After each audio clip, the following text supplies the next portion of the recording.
राजस्थान ही नहीं, पूरे देश में कोरोना अपनी तेज रफ्तार के साथ आक्रामक रूप में है।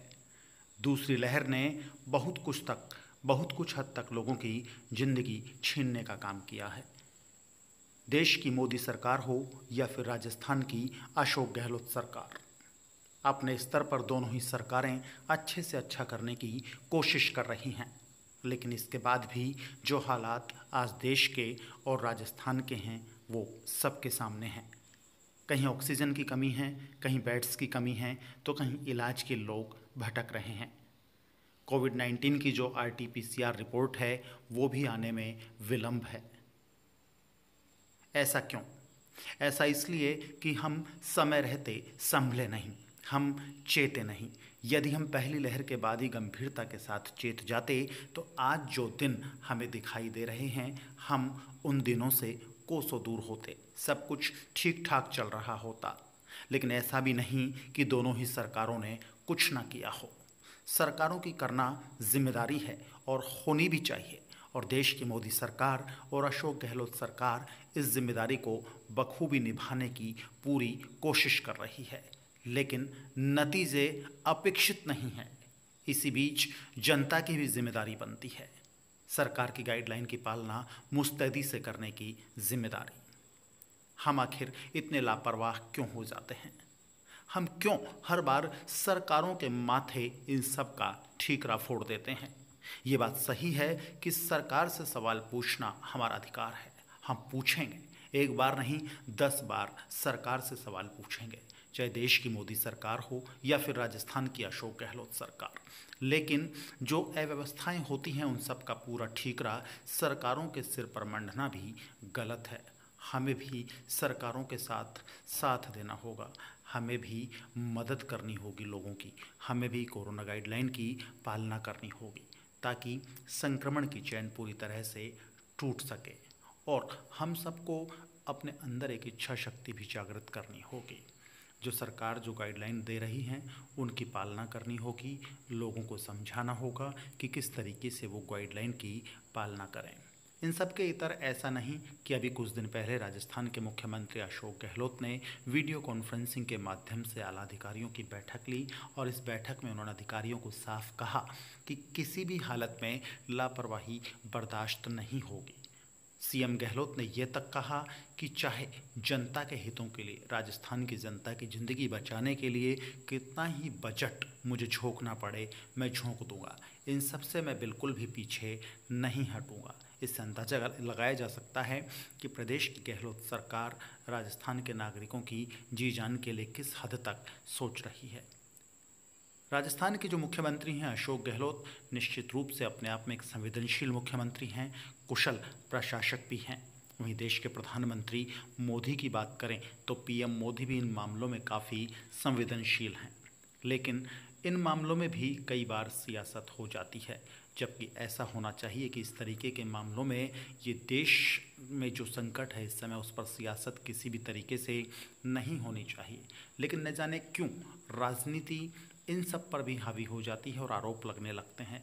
देश की केंद्र सरकार की बात करें तो कांग्रेस गाहे बेगाहे आरोप लगाती रहती है। राजस्थान की बात करें तो राजस्थान में कांग्रेस का शासन है और वहाँ जो मुख्य रूप से विपक्षी दल है बीजेपी, वो राज्य की अशोक गहलोत सरकार पर गाहे बेगाहे आरोप लगाता रहता है कि सरकार ने इस आपदा के काल में राजस्थान की जनता के लिए कुछ नहीं किया, तो देश में पीएम मोदी ने देश की जनता के लिए कुछ नहीं किया। देखिए, दीगर सी बात है, सवाल उठाने चाहिए, सवाल करने चाहिए। यदि विपक्ष सवाल नहीं करेगा तो कौन करेगा? यदि जनता सवाल नहीं करेगी तो कौन करेगी? लेकिन एक जिम्मेदारी विपक्ष की भी बनती है, एक जिम्मेदारी जनता की भी बनती है, और हम दोनों ही, चाहे राजनीति में, चाहे सियासत में विपक्ष हो, चाहे प्रदेश की, चाहे देश की जनता हो, अपनी जिम्मेदारी से बच नहीं सकती। हम सबको अपनी जिम्मेदारी समझनी चाहिए, हम सबको सरकारों का साथ देना चाहिए। बड़ा संकट का दौर है, पूरा प्रशासन, पूरी पुलिस, देश के जवान हों, जो फ्रंट लाइन वर्कर्स हैं, नर्सिंग स्टाफ हो, डॉक्टर्स हो, मीडिया कर्मी हो, सब इस समय इस संकट काल में अपनी जान को दांव पर लगाकर प्रदेश और देश की जनता के हित में लगे हुए हैं। ऐसे में क्या जनता की थोड़ी भी जिम्मेदारी नहीं बनती कि वो भी कोरोना संकट के समय में बिल्कुल भी लापरवाही ना करे, गाइडलाइन की पालना करे। जिस तरीके से राजस्थान के मुख्यमंत्री अशोक गहलोत ने, वहाँ की सरकार ने जन अनुशासन पखवाड़ा इसको नाम दिया है, उसकी भी पालना करें।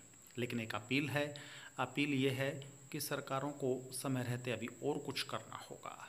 निचले स्तर पर सूबे के मुख्यमंत्री और देश के प्रधानमंत्री जिस गंभीरता से काम कर रहे हैं, उन आदेशों की क्रियान्विति हो रही है या नहीं हो रही, आधिकारिक स्तर पर उनकी कितनी पालना हो रही है, इसका समय पर बिल्कुल तेज़ी के साथ पर्यवेक्षण भी होना चाहिए।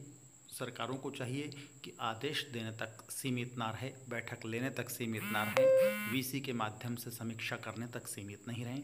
जो आदेश सरकारी स्तर पर पीएम और सीएम के लेवल पर दिए जाते हैं, उनकी क्रियान्विति के लिए फीडबैक भी लिए जाएं तेज़ी से, और उनको देखा जाए कि जनता तक वास्तव में राहत प्रदेश और देश की जनता को मिल रही है या नहीं मिल रही। यदि निचले स्तर पर, आधिकारिक स्तर पर किसी भी प्रकार की कोई कमी हो तो उसका तुरंत प्रभाव से सरकारों को, प्रदेश के मुख्यमंत्री को, देश के प्रधानमंत्री को रिव्यू करना चाहिए, और उस रिव्यू में जो निकल कर के आता है उसको दोबारा से अधिकारियों को पाबंद किया जाए कि जनता के स्वास्थ्य के साथ किसी भी तरीके से खिलवाड़ नहीं हो। और जो व्यवस्थाएं हैं, मेडिकल की जो व्यवस्थाएं हैं, जैसे कहीं कहीं से ऑक्सीजन की शिकायत आ रही है, कहीं से बेड्स ना मिलने की शिकायत आ रही है, उनको बिल्कुल मुस्तैद किया जाए, एकदम बिल्कुल टाइट किया जाए। क्योंकि देखिए, इस समय देश की जनता और प्रदेश की जनता को दोनों से ही अपेक्षा है, देश के प्रधानमंत्री से भी अपेक्षा है, और जो प्रदेश के मुख्यमंत्री हैं अशोक गहलोत, उनसे भी अपेक्षा है। ऐसे में सरकारों को भी, दोनों ही सरकारों को जनता के मन की बात समझनी होगी। जनता जो कमी महसूस कर रही है उसको बिल्कुल समझना होगा, और व्यवस्थाओं को एकदम, मेडिकल व्यवस्थाओं को टाइट करना होगा। लोगों की ज़िंदगी का सवाल है, लोगों के जीवन का सवाल है। क्योंकि जिन कोरोना संक्रमण के समय जिन घरों में चिराग बुझ गए, जिनकी ज़िंदगियां उजड़ गई, उनका दुख वो ही समझ सकते हैं। हमें एक बार फिर हम सबको मिलकर के समय रहते मनन करना होगा, चिंतन करना होगा, और पीड़ित को, जो बीमार लोग हैं, उनको समय रहते हमें राहत पहुंचानी होगी। और इस काम में सरकारों के साथ साथ हमारा आह्वान है कि आम जनता, जो आम लोग हैं, जो एनजीओ हैं, जो सामाजिक कार्यकर्ता हैं, वो भी बढ़ चढ़ करके हिस्सा लें, लोगों की ज़िंदगियां बचाने के लिए आगे आएँ, ताकि किसी का जीवन बच सके, और जो एक थोड़ा बहुत जो अव्यवस्था का माहौल है वो बच सके। ब्यूरो रिपोर्ट, हिंदी समाचार सेवा।